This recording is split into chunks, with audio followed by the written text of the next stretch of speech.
विक्रम और सुमेर दोनों भाई मजदूरी का काम करते थे, पर दोनों ही मजदूरी के काम से ज्यादा पैसे नहीं कमा पाते थे। क्या हुआ माँ, आज फिर से वही दाल? कोई सब्जी बना लेती। क्या करूं बेटा, सब चीज तो महंगी है और हम इतना खर्च नहीं कर सकते ना बेटा। तुम दोनों सारा दिन मेहनत मजदूरी से जितना भी कमा कर लाते हो, उससे मैं जो बन पड़ता है बना लेती हूँ। भैया ऐसा कब तक चलेगा? कब तक हमारा परिवार गरीबी में जीवन काटेगा? चिंता मत करो मेरे बच्चों, तुम दोनों मेहनती और हिम्मत वाले हो, इसलिए कभी न कभी तुम्हें इसका फल अवश्य मिलेगा। सुनो सुनो गांव वालों सुनो, महाराज ने घोषणा की है, राज्य में जो कोई भी महाराज के द्वारा दी गई शर्त को पूरा करेगा, महाराज उसे अपना आधा राज्य सौंप देंगे। अभी तक दूर दूर से आए लोग भी इस शर्त को पूरा नहीं कर पाए। जो कोई भी इस मौके का फायदा उठाकर अमीर बनना चाहता है, वो महाराज से मिल सकता है। सुनो सुनो सभी नगर वासियों, ध्यान से सुनो। मैं जाऊंगा महाराज से मिलने और उनका आधा राज्य और आधी संपत्ति जीत कर लाऊंगा। भैया मैं भी आपके साथ चलता हूँ। नहीं भाई, पीछे से किसी का घर पर होना भी जरूरी है, न जाने मुझे कितना समय लग जाए, इसलिए तुम माँ बापू के साथ घर पर रहो। विक्रम राजमहल पहुंचता है। देखो युवक, मेरे अस्तबल में 3 घोड़े बंधे हैं, तुम्हें पूरा एक दिन उन तीनों घोड़ों के साथ बिताना होगा। वे घोड़े पूरा दिन क्या खाते हैं, इसकी सारी खबर देनी होगी। यदि तुमने गलत उत्तर दिया तो 100 कोड़े खाकर खाली हाथ घर लौटना पड़ेगा। महाराज, मुझे आपकी शर्त मंजूर है। शर्त के मुताबिक अस्तबल से घोड़ों को छोड़ दिया जाता है और वे तीनों घोड़े हवा से बातें करते हुए जंगल की ओर दौड़ने लगते हैं। ये घोड़े तो बहुत तेज दौड़ रहे हैं, मैं तो इतना तेज दौड़ भी नहीं पाऊंगा। अरे रुको रुको, मुझे तुम्हारे साथ भागना है। बेटा, इन घोड़ों को तुम नहीं पकड़ पाओगे, ये घोड़े बहुत तेज दौड़ते हैं। मैं जानती हूँ तुम इनके बारे में क्या जानना चाहते हो। यहीं रुको, मैं तुम्हें इनके बारे में सब बता सकती हूँ। लगता है बूढ़ी अम्मा इन घोड़ों के बारे में काफी समय से जानती है, रुककर उनकी बात सुन लेता हूँ। अम्मा, क्या तुम जानती हो कि ये घोड़े क्या खाते हैं? मैं तो इनके पीछे दौड़ ही नहीं पाया। हाँ बेटा, मैं राजा के दरबार में बहुत समय तक अस्तबल की सफाई का काम करती रही हूँ, इसलिए मुझे इन तीनों घोड़ों के बारे में अच्छे से पता है। राजा जी तो अपना मनोरंजन करने के लिए गरीब लोगों को परेशान करते हैं, जबकि वो जानते हैं कि इन घोड़ों को पकड़ना नामुमकिन है। अभी कुछ देर बाद ये घोड़े वापस आ जाएंगे, तब तक तुम यहाँ विश्राम कर लो। मैं तुम्हारे खाने पीने का इंतजाम करती हूँ और तुम्हें इन घोड़ों के बारे में मैं सब कुछ बता दूंगी।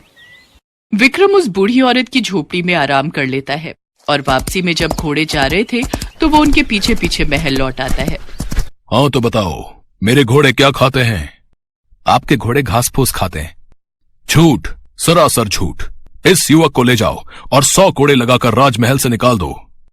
अगर मैंने ये कहा कि मैं घोड़ों के पीछे गया ही नहीं था तो मुझे और मार पड़ेगी, इसलिए चुप रहने में ही भलाई है।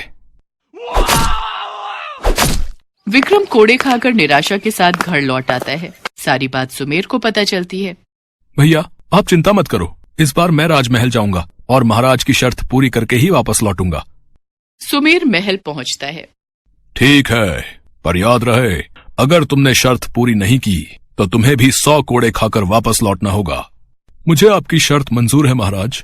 अस्तबल में से घोड़ों को छोड़ दिया जाता है। सुमेर तेज दौड़ते घोड़ों के पीछे पीछे भागता है। तभी वो बुढ़िया सुमेर को आवाज लगाती है, पर सुमेर उसे साफ मना कर देता है और लगातार घोड़ों के पीछे दौड़ता रहता है। बेटा, तुम इन घोड़ों के पीछे नहीं दौड़ पाओगे, तुम थोड़ी देर यहाँ विश्राम कर लो, मैं तुम्हें इनके बारे में सब कुछ बता दूंगी। नहीं अम्मा, मैं खुद इनके बारे में जानना चाहता हूँ, मैं अभी नहीं रुक सकता, मुझे जाना होगा। सुमेर घोड़ों के पीछे दौड़ता रहता है। तभी एक घोड़ा सुमेर से कहता है, तुम बहुत बहादुर हो, अच्छा हुआ तुमने उस बुढ़िया की आवाज नहीं सुनी, जल्दी से मेरी पीठ पर बैठ जाओ। ये सब क्या है? ये तो जादुई घोड़े दिखाई देते हैं। ठीक है, मैं तुम्हारी पीठ पर बैठ जाता हूँ, पर मुझे तुम तीनों के बारे में जानना है। तुम्हें सब कुछ पता चल जाएगा, हमें सामने पहाड़ी पर पहुंचने दो। तीनों घोड़े एक पहाड़ी पर जाकर रुक जाते हैं। वहां थालियों में गुड़ चना रखा हुआ था। तीनों घोड़े उस गुड़ चने को खा लेते हैं और देखते ही देखते वे तीनों घोड़े 3 सुंदर राजकुमारों में बदल जाते हैं। ये सब क्या है? आप तीनों कौन हो? हम तीनों महाराज चंद्रसेन के पुत्र हैं। जो बुढ़िया तुम्हें रास्ते में मिली थी वो वास्तव में एक जादूगरनी है, जिसने हम तीनों पर जादू करके हमें घोड़ा बना दिया। पहले वो हमारे अस्तबल में नौकरी करती थी। एक बार राजमहल में चोरी करते हुए वो पकड़ी गई। तब हमें इसकी सच्चाई का पता चला कि ये जादू करनी है। गुस्से में आकर इसने हम तीनों को घोड़ा बना दिया और तब से हम इसे कुछ नहीं कह पाते। और जब तक हमारे खाने के बारे में किसी को पता नहीं चलता तब तक उस जादूगरनी का नाश नहीं हो सकता था। इसीलिए वो जादूगरनी हमारे पीछे दौड़ने वालों का रास्ता रोक लेती थी। जैसे ही हम तीनों राजकुमार उसके सामने आएंगे वो जलकर भस्म हो जाएगी। वो देखो, जादूगरनी हमारी ओर ही आ रही है। भैया आओ, हम तीनों मिलकर उसका सर्वनाश कर दें। लगता है वो लड़का यहाँ तक पहुँचने में सफल हो गया। मेरा जादू खत्म हो रहा है। मैंने बहुत देर कर दी। अरे, ये तीनों राजकुमार बन गए। अब मैं नहीं बचूंगी। क्यों माँ जादूगरनी, कैसा लग रहा है? बुरे काम का बुरा नतीजा हुआ ना। आज तुम्हें तुम्हारे किए की सजा मिल रही है। नहीं, कोई मुझे बचाओ। मैं जल रही हूँ, मैं जल रही हूँ। नहीं। देखते ही देखते जादूगरनी जलकर भस्म हो जाती है। सुमेर तीनों राजकुमारों को लेकर वापस राजमहल लौटता है। अपने तीनों बेटों को सुरक्षित देखकर राजा चंद्रसेन बहुत खुश होते हैं और वो सुमेर की बहुत तारीफ करते हैं। सुमेर, तुम बहुत ही साहसी और बलशाली हो। मैं तुम्हारे साहस और बुद्धि बल से बहुत प्रसन्न हूँ। तुमने आज मेरे तीनों बेटों को लौटाकर मुझे दुनिया की सबसे बड़ी खुशी दी है। शर्त के मुताबिक मैं तुम्हें अपना आधा राजपाट तो सौंप ही रहा हूँ। साथ ही साथ मैं अपनी बेटी सुकन्या का विवाह भी तुमसे करने के लिए तैयार हूँ। मेरी बेटी सुकन्या बहुत ही भाग्यशाली है जो वो एक साहसी और नेक दिल युवक के साथ विवाह के बंधन में बंध रही है। सुमेर की सफलता पर उसके माता पिता और बड़ा भाई विक्रम भी बहुत खुश थे। सुमेर का विवाह राजकुमारी सुकन्या के साथ संपन्न हो जाता है और उस दिन से वो अपने पूरे परिवार के साथ अपने महल में रहने लगता है।